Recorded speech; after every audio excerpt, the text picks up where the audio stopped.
నెల్లూరులో shining star awards 2026 కార్యక్రమంలో మంత్రి నారాయణ పాల్గొని ప్రతిభ కనపరిచిన 260 మంది విద్యార్థులకు అవార్డులు, మెడల్స్, నగదు బహుమతులు అందజేశారు. ఈ సందర్భంగా కలెక్టర్ హిమాంశు శుక్లా, విద్యాశాఖ అధికారులు మంత్రికి ఘనస్వాగతం పలికారు. అనంతరం మంత్రి మాట్లాడుతూ, కష్టపడి చదివితేనే జీవితంలో లక్ష్యాలు సాధించవచ్చని, తాను 10వ తరగతిలో ఫెయిల్ అయినప్పటికీ అదే పట్టుదలకు కారణమై గోల్డ్ మెడల్ సాధించే స్థాయికి ఎదిగానని ఆయన చెప్పారు. పేదరికాన్ని చదువుతో జయించానని, ఉపాధ్యాయులు విద్యార్థులకు క్రమశిక్షణతో కూడిన విద్య అందించాలని, యువనేత లోకేష్ తీసుకొస్తున్న విద్యా సంస్కరణలను విద్యార్థులు సద్వినియోగం చేసుకోవాలని ఆయన పిలుపునిచ్చారు. గౌరవనీయ హిమాంశు శుక్లా గారికి, జిల్లా పరిషత్ చైర్మన్ ఆనం బ్రహ్మ గారికి, జిల్లా విద్యాశాఖ అధికారి బాలాజీరావు గారికి, మేయరు, డిప్యూటీ మేయరు మరియు వేదికను అలంకరించిన అధికారులకు, ప్రజాప్రతినిధులకు, ఇక్కడికి వచ్చిన విద్యార్థుల తల్లిదండ్రులకు అందరికీ నమస్కారాలు. చాలా చాలా సంతోషం. ఈరోజు ఒక మంచి కార్యక్రమం ఈరోజు నెల్లూరు జిల్లాలో ఏర్పాటు చేయడం. నేను విద్యార్థులందరికీ ఒకటే చెప్పేది, ఏదైనా కృషితోనే, మన హార్డ్ వర్క్తోనే మనం సాధించగలం.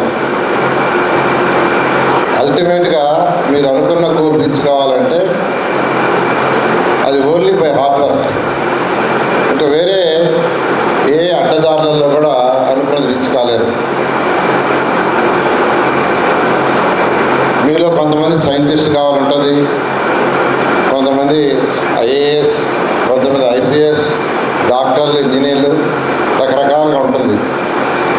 ఎంతమంది డాక్టర్లు కావాలనుకుంటారు? చేతులు ఎత్తండి. డాక్టర్స్. ఓకే. ఎంతమంది ఇంజనీర్లు కావాలనుకుంటారు? చేతులు ఎత్తండి. ఓకే. ఎంతమంది సైంటిస్ట్ కావాలనుకుంటున్నారు? ఎంతమంది పోలీస్ ఆఫీసర్స్? ఎంతమంది టీచర్లు కావాలనుకుంటున్నారు? టీచర్స్. సో ప్రతి ఒక్కరికి ఈరోజు ప్రతి ఒక్కరికి ఒక టార్గెట్ ఉంటుంది. ఆ టార్గెట్ రీచ్ కావాలంటే దానికి తగ్గట్టుగా కృషి చేయాలి. అల్టిమేట్గా కృషి. ఈరోజు నేను ఇక్కడ నిలబడి ఈరోజు మాట్లాడుతున్నానంటే అది కేవలం హార్డ్ వర్క్. నేను నమ్ముకున్నది హార్డ్ వర్క్ని. చిన్నప్పుడు నేను సరిగా చదవాలా, ఎక్కువగా గేమ్స్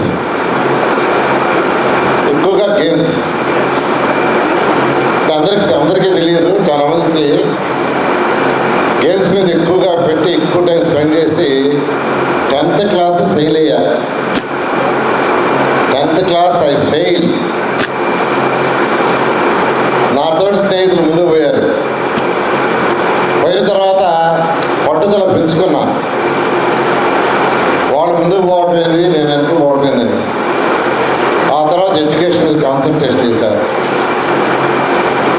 ఎడ్యుకేషన్ మీద కాన్సన్ట్రేషన్ చేస్తే అంటే అక్కడ నాకు ఒక చిన్నది కలిసి వచ్చింది. ఏంటంటే 10th క్లాస్ ఎప్పుడైతే ఫెయిల్ అయ్యానో మళ్ళా ఒక 2 నెలలకి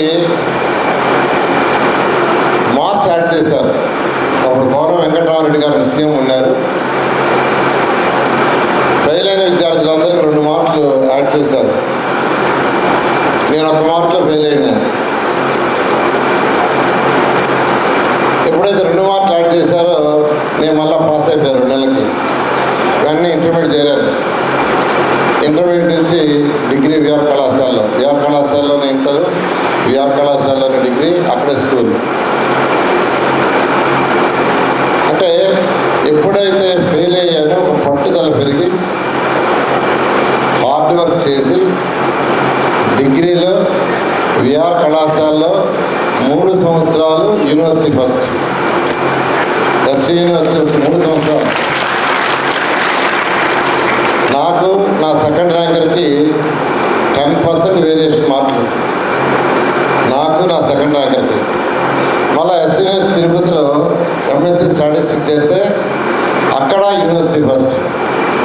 అక్కడ కూడా నాకు నా సెకండ్ కాన్సెప్ట్ వేరియేషన్. 10th క్లాస్లో ఫెయిల్ అయిన విద్యార్థిని మళ్ళా డిగ్రీ 3 సంవత్సరాలు, ఎంఎస్సీ 2 సంవత్సరాలు అలా రీచ్ అయ్యానంటే ఏది కారణం చెప్పాలి, మీరు చెప్పాలా గట్టిగా? Hard work. ఎంత ఐపీఎస్ అంటే ఐపీఎస్, డాక్టర్ అంటే డాక్టర్, లేదా అదర్ మీరు ఏదైతే కోరుకుంటారో దాన్ని రీచ్ కాగలరు. హార్డ్ వర్క్కి మించింది ఇంకేది లేదు. అయితే హార్డ్ వర్క్ సిన్సియర్గా చేయాలి.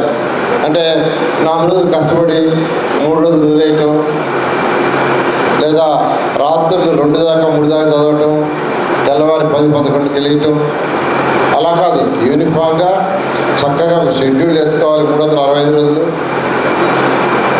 ఒక ప్లాన్గా సిస్టమేటిక్గా జరిగితే ఏదైనా రీచ్ అవుతాను.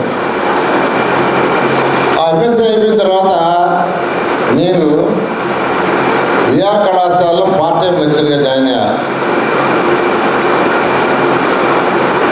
పార్ట్ టైం లెక్చరర్ ఎకనామిక్స్ డిపార్ట్మెంట్లో. ఎకనామిక్స్ వాళ్ళకి స్టాటిస్టిక్స్ చెప్పడానికి ఒక పేపర్ ఉండేది. నాకు గంటకి 4 రూపాయలు జీతం. 1979 పర్ అవర్ 4 రూపాయలు పార్ట్ టైం జాబ్. మొదటి 3 నెలలు పనిచేస్తే నాకు 120 రూపాయలు ఇచ్చింది. నేను తీసుకోవాలా.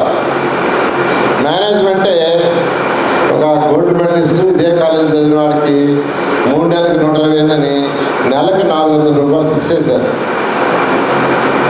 అంటే అప్పుడు ఎవరు వాళ్ళు ఇస్తే ఎవరు టీచ్ చేస్తే 4 రూపాయలు. ఆ రోజు స్ట్రైక్ అయ్యి ఎవరు కాలేజ్ జరుపుకుంటే 4 రూపాయలు పోయేది. అయితే ప్యారలల్గా నేను ఇంట్లో ట్యూషన్ స్టార్ట్ చేశాను. హార్డ్ వర్క్తో ట్యూషన్స్ పికప్ చేసుకున్నాను. నాకు మేనేజ్మెంట్ వాళ్ళు విఆర్ కళాశాలలో 1 year తర్వాత పర్మనెంట్ పోస్ట్ ఇచ్చారు, గవర్నమెంట్ పోస్ట్. ఆ తర్వాత 1 year చేశాను. I resign. ఎవరు గవర్నమెంట్ పోస్ట్ రిజైన్ చేయరు. మేనేజ్మెంట్ ఒప్పుకోవాలా రిజైన్ చేయడానికి. ఆఖరాకి నేను రిజైన్ చేస్తే లేదు నీకు 5 ఏళ్ళు లీవ్ ఇస్తున్నాను లాస్ ఆఫ్ పే మీద. ఎందుకంటే నేను హరినాథపురంలో ట్యూషన్ స్టార్ట్ చేశాను. అప్పటికే నాకు 1000 మంది ట్యూషన్ స్టూడెంట్స్ ఉన్నారు. నాకై నేనే డెవలప్ కాగలను, ఇన్స్టిట్యూషన్స్ డెవలప్ చేయగలను అనే ఒక కాన్ఫిడెన్స్, ఒక నమ్మకం. నా మీద నాకు నమ్మకం. ఏ నమ్మకం? హార్డ్ వర్క్ చేయగలను. సో ఇలా హార్డ్ వర్క్ చేయబట్టే ఈరోజు భారతదేశంలో దాదాపు 20 రాష్ట్రాల్లో 6 లక్షల మంది మా నారాయణ గ్రూప్ గవర్నమెంట్. తర్వాత మా పిల్లలకు వదిలేశాను. ఈరోజు నేను మంత్రిగా వచ్చా, మంత్రిగా చేస్తున్నాను. మీకు అందరికీ ఎందుకు చెప్తున్నానంటే పేదరికం అడ్డు రాదు.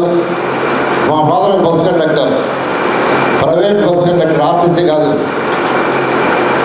Private bus conductor. ఆయన చదివింది 8వ తరగతి. మా మదర్ చదువుకోవాలా వేలుముద్ర. నేను ఎంఎస్సీ అయిన తర్వాత ఆయన సైన్ నేర్పించాను. సో ఒక పేద కుటుంబం నుంచి ఈరోజు ఈ స్టేజ్కి వచ్చానంటే ఏంది కారణం? ఎట్టే చెప్పాలా? Hard work. అందువల్ల అందరూ స్టూడెంట్స్ నేను చెప్పేది ఏంటంటే లైఫ్లో ఒక ఎయిమ్ పెట్టుకోండి. ఆ ఎయిమ్కి చక్కగా ప్లాన్ చేసుకోండి, హార్డ్ వర్క్ చేయండి, మీరు అనుకున్నది రీచ్ అవుతారు. సో టీచర్లు అందరూ కూడా నేను చెప్పేది ఏంటంటే మీ అందరూ కూడాను పిల్లల్ని ఎంకరేజ్ చేయండి. మనం ఎంకరేజ్ చేస్తే వాళ్ళు ఏ రీచ్కైనా చేర్చున్నారు. నాకు కూడా ఒక గురువు గారు నారాయణమూర్తి అని ఆయన నాకు 9th క్లాస్లో నాకు చదువు చెప్పాడు. ఈ ఎంకరేజ్ మీ ఈ gave a lot of foundation. 8th దాకా చదివిన వాడికి 9th 10thలో స్ట్రాంగ్ ఫౌండేషన్ ఇచ్చారు. ఆ ఫౌండేషన్తోనే నేను హార్డ్ వర్క్ చేసి మల్టిప్లై అయ్యాను. అందువల్ల టీచర్లు అందరూ రిక్వెస్ట్ చేసేది ఏంటంటే విద్యార్థుల్లో ప్రతి ఒక్కరికి మెమరీ కానీ నాలెడ్జ్ కానీ ఒకటే ఉంటుంది. పుట్టుకతో అందరూ ఒకటే. అయితే మనం వాళ్ళకి ఇచ్చే ఫీడ్ దాన్ని బట్టి వాళ్ళు డెవలప్ అవుతారు. టీచర్లు యొక్క చేతుల్లో ఉంటుంది. అటు తల్లిదండ్రులు పిల్లలు కష్టపడాలని కోరుకుంటున్నారు, విద్యార్థులు చదువుతున్నారు. దానికి తగ్గట్టుగా టీచర్లు కూడా, ఎందుకంటే నేను కూడా 1979 నుంచి 2001 వరకు చదువు చెప్పాను. 97 నుంచి 2001 వరకు మ్యాథమెటిక్స్. ఆ తర్వాత ఇన్స్టిట్యూషన్లో బిజీ అయిపోయి టీచింగ్ మానేశాను. బేసిక్గా ఆయన టీచర్. అందువల్ల నేను అందరినీ రిక్వెస్ట్ చేసేది, ప్రతి టీచర్ని పిల్లల్ని ఎంకరేజ్ చేయండి. పిల్లల్లో కొంతమందికి బేసిక్స్ ఉండవు, వాళ్ళకి ఆ బేసిక్స్ వచ్చేటట్టుగా మనం కానీ చేస్తే వాళ్ళు ఏ స్టేజ్కైనా పోతారు. అందువల్ల అందరినీ ఈరోజు ఇంత మంచి అవకాశం ఇచ్చిన కలెక్టర్ గారికి, విద్యాశాఖ, ఎందుకంటే ఈరోజు గవర్నమెంట్ అయిన విద్యాశాఖ మంత్రి యువనాయకుడు లోకేష్ గారు చాలా మార్పులు తీసుకొస్తున్నారు. విద్యా వ్యవస్థలో అనేక మార్పులు, 1, 2 కాదు. ఎందుకంటే ఆయన కూడా కష్టపడి చదివాడు, కష్టపడి చదివిన ఆ వ్యక్తి. అందువల్ల పిల్లలకి మంచి ఎడ్యుకేషన్ ఇవ్వాలి, క్వాలిటీ ఇవ్వాలి, మన మన మన పిల్లలు ఉన్నత స్థితికి పోవాలని అనేక మార్పులు చేర్పులు చేస్తున్నారు. కాబట్టి వాటినన్నింటినీ సద్వినియోగం చేసుకొని ప్రతి ఒక్కరు బాగా చదివి ఉన్నత స్థితికి పోవాలని కోరుకుంటూ సెలవు తీసుకున్నాను. Thank you.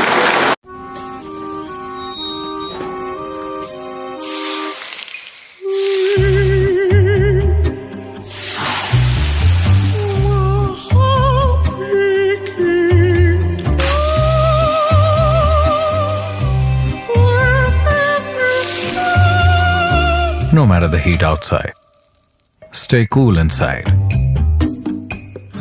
with energy-efficient windows from Asahi System Windows.